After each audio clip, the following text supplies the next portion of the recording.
ನಮಸ್ಕಾರ ಸ್ನೇಹಿತರೆ, ಎಲ್ಲರಿಗೂ ಸ್ಪರ್ಧಾ ಜಯ ಯೂಟ್ಯೂಬ್ ಚಾನಲ್ಗೆ ಸ್ವಾಗತ. ಸ್ನೇಹಿತರೆ, ಈ ಒಂದು ವಿಡಿಯೋದಲ್ಲಿ ಮೈಸೂರು ವಿಭಾಗದಲ್ಲಿ ಖಾಲಿ ಇರುವಂತಹ ಪ್ರೌಢಶಾಲಾ ಶಿಕ್ಷಕರ ಹುದ್ದೆಗಳ ಮಾಹಿತಿಯನ್ನು ತಿಳಿಸಲಾಗುವುದು. ಈ ವಿಡಿಯೋ ನಿಮಗೆ ಇಷ್ಟ ಆಗಿದ್ರೆ ನಮ್ಮ ಯೂಟ್ಯೂಬ್ ಚಾನಲ್ ಆದಂಥ ಸ್ಪರ್ಧಾ ಜಯ ಯೂಟ್ಯೂಬ್ ಚಾನಲ್ಗೆ ಎಲ್ಲರೂ ಸಬ್ಸ್ಕ್ರೈಬ್ ಮಾಡಿ, ಪಕ್ಕದಲ್ಲಿರುವಂಥ ಬೆಲ್ಲೈಕನ್ ಪ್ರೆಸ್ ಮಾಡಿ, ಹಾಗೆ ನಿಮ್ಮ ಎಲ್ಲ ಸ್ನೇಹಿತರಿಗೆ ವಿಡಿಯೋದ ಲಿಂಕ್ ಶೇರ್ ಮಾಡಿ. ಇಲ್ಲಿ ಮೈಸೂರು ವಿಭಾಗದಲ್ಲಿ ಬರುವಂತಹ ಎಲ್ಲ ಜಿಲ್ಲೆಗಳಿಗೆ ಸಂಬಂಧಿಸಿದಂತೆ ಖಾಲಿ ಇರುವಂತಹ ಕನ್ನಡ, ಆಂಗ್ಲ ಮತ್ತು ಜೀವಶಾಸ್ತ್ರ ಮತ್ತು ಸಮಾಜ ವಿಜ್ಞಾನ ಶಿಕ್ಷಕರ ಹುದ್ದೆಗಳ ಸಂಖ್ಯೆಯನ್ನು ನೋಡೋದಾದರೆ, ಮೊದಲನೇದಾಗಿ ಕನ್ನಡ ಭಾಷಾ ಶಿಕ್ಷಕರಿಗೆ 169 ಹುದ್ದೆಗಳು ಖಾಲಿ ಇದ್ದಾವೆ. ನಂತರ ಎರಡನೇದು ಆಂಗ್ಲ ಭಾಷಾ ಶಿಕ್ಷಕರಿಗೆ 170 ಹುದ್ದೆಗಳು ಖಾಲಿ ಇದ್ದಾವೆ. ನಂತರ ಕಲಾ ಶಿಕ್ಷಕರು ಕನ್ನಡ ಮಾಧ್ಯಮದಲ್ಲಿ 83 ಹುದ್ದೆಗಳು. ನಂತರ ಕಲಾ ಶಿಕ್ಷಕರು ಆಂಗ್ಲ ಮಾಧ್ಯಮದಲ್ಲಿ 126 ಹುದ್ದೆಗಳಿದ್ದಾವೆ. ಅದೇ ರೀತಿಯಾಗಿ ಜೀವ ವಿಜ್ಞಾನ ಶಿಕ್ಷಕರು ಕನ್ನಡ ಮಾಧ್ಯಮ 76 ಹುದ್ದೆಗಳು ಖಾಲಿ ಇದ್ದಾವೆ. ನಂತರ ಜೀವ ವಿಜ್ಞಾನ ಶಿಕ್ಷಕರು ಆಂಗ್ಲ ಮಾಧ್ಯಮಕ್ಕೆ 90. ಒಟ್ಟಾರೆಯಾಗಿ 714 ಹುದ್ದೆಗಳು ಮೈಸೂರು ವಿಭಾಗದಲ್ಲಿ ಪ್ರೌಢಶಾಲಾ ಶಿಕ್ಷಕರ ಹುದ್ದೆಗಳು ಖಾಲಿ ಇರೋದು. ಅದರ ಜೊತೆಗೆ ದೈಹಿಕ ಶಿಕ್ಷಕರು ಗ್ರೇಡ್ 1 ಹುದ್ದೆಗಳು, ಒಟ್ಟು 34 ಇದ್ದಾವೆ. ಟೋಟಲ್ ಆಗಿ ದೈಹಿಕ ಶಿಕ್ಷಕರು ಮತ್ತು ವಿಷಯ ಶಿಕ್ಷಕರು ಎಲ್ಲ ಸೇರಿ 748 ಹುದ್ದೆಗಳು ಖಾಲಿ ಇರೋದು. ಹಾಗಾಗಿ ಯಾರೆಲ್ಲ ಪ್ರೌಢಶಾಲಾ ಶಿಕ್ಷಕರಾಗಲಿಕ್ಕೆ ಬಯಸ್ತಿದ್ದೀರೋ ಅವರಿಗೆ ಇದು ಸುವರ್ಣ ಅವಕಾಶ ಇದೆ. ಈ ಹುದ್ದೆಗಳನ್ನು ವಿಭಾಗವಾರು ಮಾಡಿ ನೀವು ನೇಮಕಾತಿಯನ್ನು ಮಾಡಿಕೊಳ್ಳಲಾಗುತ್ತೆ. ಹಾಗಾಗಿ ಯಾರೆಲ್ಲ ಯಾವ್ಯಾವ ವಿಭಾಗಕ್ಕೆ ಅರ್ಜಿಯನ್ನು ಸಲ್ಲಿಸ್ತೀವಿ ಅನ್ನೋದನ್ನು ನೋಡ್ಕೊಳ್ಳಿ. ಅದೇ ರೀತಿಯಾಗಿ ಇಲ್ಲಿ ಪಠ್ಯಕ್ರಮ ನೋಡೋದಾದರೆ, ಇಲ್ಲಿ ಮೈಸೂರು ವಿಭಾಗದಲ್ಲಿ ಪಠ್ಯಕ್ರಮ ಯಾವ ರೀತಿ ಕೊಟ್ಟಿದ್ದಾರೆ, ಯಾವ್ಯಾವ ವಿಷಯಗಳಿದ್ದಾವೆ ಅನ್ನೋದನ್ನು ನೋಡೋದಾದರೆ, ಇಲ್ಲಿ ಮೊದಲನೇದಾಗಿ ಪತ್ರಿಕೆ 1 ಇರುತ್ತೆ. ಪತ್ರಿಕೆ 1ರಲ್ಲಿ ಫಸ್ಟ್ ಒನ್ ಏನಿರುತ್ತಪ್ಪ ಅಂದರೆ, ಟೋಟಲ್ಲಾಗಿ 8 ಸಬ್ಜೆಕ್ಟ್ಗಳು ಒಳಗೊಂಡಿರ್ತವೆ. 6ರಿಂದ 8 ಸಬ್ಜೆಕ್ಟ್ಗಳು ಇದ್ದಾವೆ.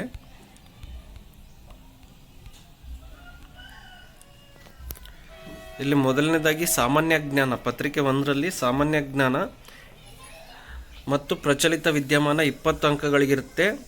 ನಂತರ ಸಾಮಾನ್ಯ ಕನ್ನಡ 10 ಅಂಕಗಳು, ಸಾಮಾನ್ಯ ಇಂಗ್ಲೀಷ್ 10 ಅಂಕಗಳು, ಶೈಕ್ಷಣಿಕ ಮನೋವಿಜ್ಞಾನ 15 ಅಂಕಗಳು, ಮಾನಸಿಕ ಸಾಮರ್ಥ್ಯ 15, ಗಣಕಯಂತ್ರ ಸಾಕ್ಷರತೆ ಕಂಪ್ಯೂಟರ್ ಲಿಟ್ರಸಿ ಇದು 15 ಅಂಕಗಳು, ಮೌಲ್ಯ ಶಿಕ್ಷಣ ಮತ್ತು ಆರೋಗ್ಯ ಶಿಕ್ಷಣ ಒಟ್ಟು 15 ಅಂಕಗಳು. ಒಟ್ಟು 100 ಅಂಕದ ಪ್ರಶ್ನೆ ಪತ್ರಿಕೆ ಮೊದಲನೇ ಪತ್ರಿಕೆ ಆಗಿರುತ್ತೆ.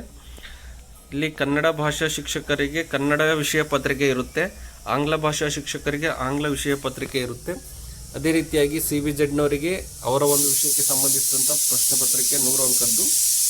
ಕಲಾ ಶಿಕ್ಷಕರು ಸಮಾಜ ವಿಜ್ಞಾನಕ್ಕೆ ಕೂಡ ಒಂದು ಪತ್ರಿಕೆ 100 ಅಂಕಗಳಿರುತ್ತೆ. ದೈಹಿಕ ಶಿಕ್ಷಕರಿಗೂ 2ನೇ ಪೇಪರ್ ಅದು ಕೂಡ 100 ಅಂಕಗಳಿರುತ್ತೆ.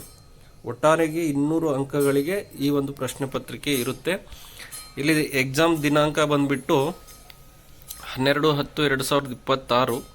ಮೊದಲನೇ ಪತ್ರಿಕೆ 10ರಿಂದ 12 ಗಂಟೆಗಿದೆ. ಆಮೇಲೆ ಎರಡನೇ ಪತ್ರಿಕೆ ಏನಿದೆಪ್ಪ ಅಂದರೆ ದೈಹಿಕ ಶಿಕ್ಷಣ ಗ್ರೇಡ್ 1 ಅವ್ರದ್ದು ಇದೆ. ನಂತರ 13ನೇ ತಾರೀಕು ಎರಡನೇ ಪತ್ರಿಕೆ ಇರುತ್ತೆ.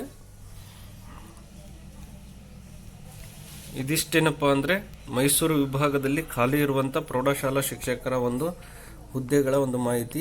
ಈ ವಿಡಿಯೋ ನಿಮಗೆ ಇಷ್ಟ ಆಗಿದ್ದರೆ ನಮ್ಮ ಯೂಟ್ಯೂಬ್ ಚಾನಲ್ ಆದಂಥ ಸ್ಪರ್ಧಾ ಜಯ ಯೂಟ್ಯೂಬ್ ಚಾನಲ್ಗೆ ಎಲ್ಲರೂ ಸಬ್ಸ್ಕ್ರೈಬ್ ಮಾಡಿ, ಪಕ್ಕದಲ್ಲಿರುವಂಥ ಬೆಲ್ಲೈಕನ್ ಪ್ರೆಸ್ ಮಾಡಿ, ಹಾಗೆ ನಿಮ್ಮ ಎಲ್ಲ ಸ್ನೇಹಿತರಿಗೆ ವಿಡಿಯೋದ ಲಿಂಕ್ ಶೇರ್ ಮಾಡಿ. ಇದೇ ರೀತಿ ವಿಭಾಗವಾರು ಎಲ್ಲ ವಿಭಾಗದ ಹುದ್ದೆಗಳ ಮಾಹಿತಿಯನ್ನು ನಮ್ಮ ಯೂಟ್ಯೂಬ್ ಚಾನಲ್ನಲ್ಲಿ ತಿಳಿಸಲಾಗುವುದು. ಎಲ್ಲರೂ ಸಬ್ಸ್ಕ್ರೈಬ್ ಮಾಡಿ ಮತ್ತು ನಿಮ್ಮ ಎಲ್ಲ ಸ್ನೇಹಿತರಿಗೆ ವಿಡಿಯೋದ ಲಿಂಕ್ ಶೇರ್ ಮಾಡಿ.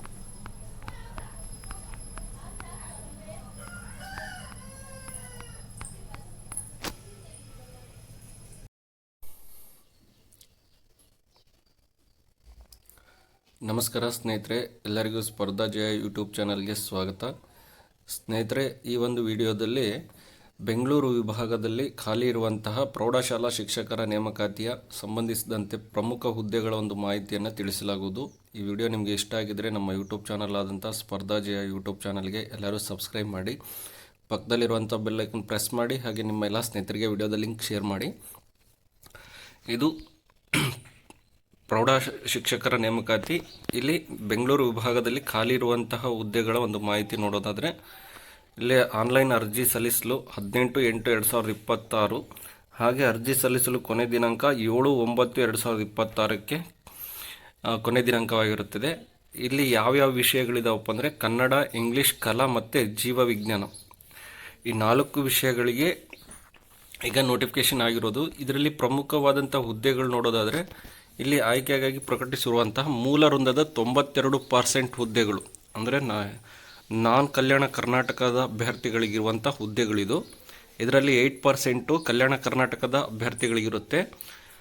ಇಲ್ಲಿ ನಾನ್ ಕಲ್ಯಾಣ ಕರ್ನಾಟಕದ ಅಭ್ಯರ್ಥಿಗಳಿಗೆ ಒಟ್ಟಾರೆಯಾಗಿ 817 ಪೋಸ್ಟ್ ಇದ್ದಾವೆ. ಅದರಲ್ಲಿ ಪ್ರೌಢಶಾಲಾ ವಿಭಾಗದಲ್ಲಿ ವಿಷಯ ನೋಡೋದಾದರೆ ಇಲ್ಲಿ ಕನ್ನಡ ಭಾಷೆಗೆ 199 ಪೋಸ್ಟ್ ಖಾಲಿ ಇದ್ದಾವೆ. ನಂತರ ಆಂಗ್ಲ ಭಾಷೆಯ ಶಿಕ್ಷಕರಿಗೆ 201 ಪೋಸ್ಟ್ ಇದೆ. ಕಲಾ ಶಿಕ್ಷಕರು ಕನ್ನಡ ಮಾಧ್ಯಮ ಅಂದರೆ ಸಮಾಜ ವಿಜ್ಞಾನ ಶಿಕ್ಷಕರು 90 ಪೋಸ್ಟ್ ಇದ್ದಾವೆ. ಅದೇ ರೀತಿಯಾಗಿ ಕಲಾ ಶಿಕ್ಷಕರು ಆಂಗ್ಲ ಮಾಧ್ಯಮ ಇಲ್ಲಿ 142 ಪೋಸ್ಟ್ಗಳಿದ್ದಾವೆ. ಇಂಗ್ಲೀಷ್ ಮೀಡಿಯಂನಲ್ಲಿ ಜಾಸ್ತಿ ಪೋಸ್ಟ್ ಇದೆ ಸೋಷಲ್ ಸೈನ್ಸ್ಗೆ. ನಂತರ ಜೀವ ವಿಜ್ಞಾನ ಶಿಕ್ಷಕರು ಕನ್ನಡ ಮಾಧ್ಯಮದಲ್ಲಿ 64 ಪೋಸ್ಟ್ ಇದೆ. ಅದೇ ರೀತಿಯಾಗಿ ಜೀವ ವಿಜ್ಞಾನ ಶಿಕ್ಷಕರು ಆಂಗ್ಲ ಮಾಧ್ಯಮ 76 ಇದೆ.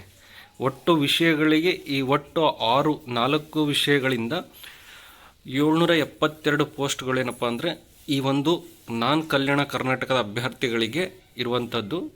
ನಂತರ ದೈಹಿಕ ಶಿಕ್ಷಣ ಶಿಕ್ಷಕರು ಗ್ರೇಡ್ 1 ಹುದ್ದೆ ಇಲ್ಲಿ 45 ಹುದ್ದೆಗಳಿದ್ದಾವೆ. ಬೆಂಗಳೂರು ಡಿವಿಷನ್ ಮಾತ್ರ ಇದು ನಾನು ಹೇಳ್ತಿರೋದು. ಇಲ್ಲಿ ದೈಹಿಕ ಶಿಕ್ಷಣ ಶಿಕ್ಷಕರಿಗೆ 45 ಹುದ್ದೆಗಳಿದ್ದಾವೆ. ಒಟ್ಟಾರೆಯಾಗಿ ಎಲ್ಲ ಸೇರಿ 817 ಹುದ್ದೆಗಳಿದ್ದಾವೆ. ಅದರಲ್ಲಿ ವಿಷಯ ಶಿಕ್ಷಕರಿಗೆ 772 ಹುದ್ದೆಗಳು ಖಾಲಿ ಇರೋದು. ಇಷ್ಟು ಹುದ್ದೆಗಳು ಮಾತ್ರ. ಇದು ಬೆಂಗಳೂರು ವಿಭಾಗದಲ್ಲಿ ಯಾರೆಲ್ಲ ಅರ್ಜಿ ಸಲ್ಲಿಸ್ತಿರೋ ಅವರಿಗೆ ಇರುವಂತಹ ಮಾಹಿತಿ. ಇದು ಬೆಂಗಳೂರು ವಿಭಾಗಕ್ಕೆ ಸಂಬಂಧಿಸಿದಂತೆ ಪ್ರಮುಖ ಮಾಹಿತಿ. ಅದು ಇಷ್ಟು ಹುದ್ದೆಗಳ ಒಂದು ಮಾಹಿತಿ. ಇಲ್ಲಿ ಎಕ್ಸಾಮ್ ಪ್ಯಾಟ್ರನ್ ನೋಡೋದಾದರೆ ಇಲ್ಲಿ ಯಾವ ರೀತಿ ಕೊಟ್ಟಿದ್ದಾರೆ. ಇಲ್ಲಿ ಫೀಸ್ ಬಂದುಬಿಟ್ಟು SC/ST ಅವರಿಗೆ 2 ಹುದ್ದೆಗಳಿಗೆ ಅರ್ಜಿ ಸಲ್ಲಿಸಿದರೆ 750, 1 ಹುದ್ದೆಗೆ ಅರ್ಜಿಯನ್ನು ಸಲ್ಲಿಸಿದರೆ 500 ರೂಪಾಯಿ ಇದೆ. ಸಾಮಾನ್ಯ ವರ್ಗದವರಿಗೆ 750 ಇದೆ. ಮತ್ತು 2 ಹುದ್ದೆಗಳಿಗಾದರೆ 1125 ಇದು ಅಪ್ಲಿಕೇಶನ್ ಫೀಸ್ ಇರುತ್ತೆ. ಇಲ್ಲಿ ವಯೋಮಿತಿ ನೋಡೋದಾದರೆ 40 ವರ್ಷ ಸಾಮಾನ್ಯ ಅಭ್ಯರ್ಥಿಗಳಿಗೆ 40 ವರ್ಷದ ವಯೋಮಿತಿ ಇದೆ. ಮತ್ತು ಪ್ರವರ್ಗಗಳಿಗೆ 43, SC/ST ಮತ್ತು ಅಂಗವಿಕಲರಿಗೆ 45 ವರ್ಷಗಳ ಒಂದು ವಯೋಮಿತಿಯನ್ನು ಸಡಿಲಿಕೆ ಮಾಡಿ ಕೊಟ್ಟಿದ್ದಾರೆ. ನಂತರ ಎಕ್ಸಾಮ್ ಪ್ಯಾಟ್ರನ್ ನೋಡೋದಾದರೆ ಇಲ್ಲಿ ಯಾವೆಲ್ಲ ಪತ್ರಿಕೆಗಳಿದ್ದಾವೆ, ಯಾವ ವಿಷಯಗಳನ್ನು ಒಳಗೊಂಡಿದೆ ಅನ್ನೋದನ್ನು ನೋಡೋದಾದರೆ ಇಲ್ಲಿ ಮೆರಿಟ್ ನಿರ್ಧರಿಸುವಂಥ ಅಂಶಗಳು ಯಾವ ಥರ ಅಂದರೆ CETಯನ್ನು 85% ತಗೊಳ್ತಾರೆ. ಮತ್ತು ಪದವಿಯಲ್ಲಿ 13% ತಗೊಳ್ತಾರೆ. ನಂತರ BEdನಲ್ಲಿ 2%, ಟೋಟಲ್ 100%ಗೆ ವೆಯ್ಟೇಜ್ ಮಾಡಿ ಇಲ್ಲಿ ಸ್ಪರ್ಧಾತ್ಮಕ ಪರೀಕ್ಷೆಯಲ್ಲಿ ಪಡೆದ ಅಂಕಗಳು ಮತ್ತು BAನಲ್ಲಿ ಮತ್ತು BEdನಲ್ಲಿ ಈ 3 ಅಂಕಗಳನ್ನು ಪರಿಗಣಿಸಿ ಮೆರಿಟ್ ಪಟ್ಟಿಯನ್ನು ತಯಾರು ಮಾಡಲಾಗುತ್ತದೆ. ನಂತರ ಮುಂದಿನದಾಗಿ ಇಲ್ಲಿ ವಿಷಯ ಶಿಕ್ಷಕರಿಗೆ ಯಾವ ರೀತಿಯ ಒಂದು ಪ್ರಶ್ನೆ ಪತ್ರಿಕೆ ಇರುತ್ತೆ ನೋಡಿ. ಎಕ್ಸಾಮ್ ಡೇಟನ್ನು ಆಲ್ರೆಡಿ ಅನೌನ್ಸ್ ಮಾಡಿದ್ದಾರೆ. 12/10/2026 10 ರಿಂದ 12 ಗಂಟೆ ತನಕ ಒಂದು ಸಾಮಾನ್ಯ ಪತ್ರಿಕೆ ಇರುತ್ತೆ. ನಂತರ 2:30 4:30 ದೈಹಿಕ ಶಿಕ್ಷಣದ ಪತ್ರಿಕೆ ಇರುತ್ತೆ. ನಂತರ 13ನೇ ತಾರೀಕು 10 ರಿಂದ 12 2ನೇ ಪತ್ರಿಕೆ ಇರುತ್ತೆ CBZ ಮತ್ತು ಆರ್ಟ್ಸ್ನವರಿಗೆ. ಅದೇ ದಿನ ಮಧ್ಯಾಹ್ನ ಏನಪ್ಪ ಅಂದರೆ ಕನ್ನಡ ಮೀಡಿಯಂ ಮತ್ತು ಇಂಗ್ಲೀಷ್ನವರಿಗೆ ಸೆಕೆಂಡ್ ಪತ್ರಿಕೆ ಇರುತ್ತೆ. ಇಲ್ಲಿ ವಿಷಯವಾರು ನಿಗದಿಪಡಿಸಿದ ಅಂಕಗಳು ಅಂದರೆ ಒಂದು ಮೊದಲನೇ ಪತ್ರಿಕೆಯಲ್ಲಿ ಯಾವ್ಯಾವ ವಿಷಯಗಳಿಗೆ ಎಷ್ಟೆಷ್ಟು ಅಂಕಗಳು ಇರೋದನ್ನು ನೋಡಿದ್ರೆ ಸಾಮಾನ್ಯ ಜ್ಞಾನ ಮತ್ತು ಪ್ರಚಲಿತ ವಿದ್ಯಮಾನಕ್ಕೆ 20 ಅಂಕಗಳಿರುತ್ತೆ. ಸಾಮಾನ್ಯ ಕನ್ನಡ 10 ಅಂಕಗಳು, ಸಾಮಾನ್ಯ ಇಂಗ್ಲೀಷ್ 10 ಅಂಕಗಳಿದ್ದಾವೆ. ಶೈಕ್ಷಣಿಕ ಮನೋವಿಜ್ಞಾನಕ್ಕೆ 15 ಅಂಕಗಳು, ಮಾನಸಿಕ ಸಾಮರ್ಥ್ಯಕ್ಕೆ 15 ಅಂಕಗಳು, ಗಣಕಯಂತ್ರ ಸಾಕ್ಷರತೆ ಇದಕ್ಕೆ 15, ಮೌಲ್ಯ ಶಿಕ್ಷಣ ಮತ್ತು ಆರೋಗ್ಯ ಶಿಕ್ಷಣಕ್ಕೆ ಒಟ್ಟಾರೆಯಾಗಿ 15. ಟೋಟಲ್ ಆಗಿ 100 ಅಂಕಗಳಿಗೆ ಮೊದಲನೇ ಪತ್ರಿಕೆ ಇರುತ್ತೆ. ಅದೇ ರೀತಿಯಾಗಿ ವಿಷಯ ಪತ್ರಿಕೆ ಇರುತ್ತೆ. ಎರಡನೇ ಪತ್ರಿಕೆ ವಿಷಯ ಪತ್ರಿಕೆ. ವಿಷಯ ಪತ್ರಿಕೆಯಲ್ಲಿ ಏನಿರುತ್ತಪ್ಪ ಅಂದರೆ ಕನ್ನಡ ಭಾಷಾ ಸಹ ಶಿಕ್ಷಕರಿಗೆ ಕನ್ನಡ ವಿಷಯದಲ್ಲಿ 100 ಅಂಕದ ಒಂದು ಪ್ರಶ್ನೆ ಪತ್ರಿಕೆ ಇರುತ್ತೆ.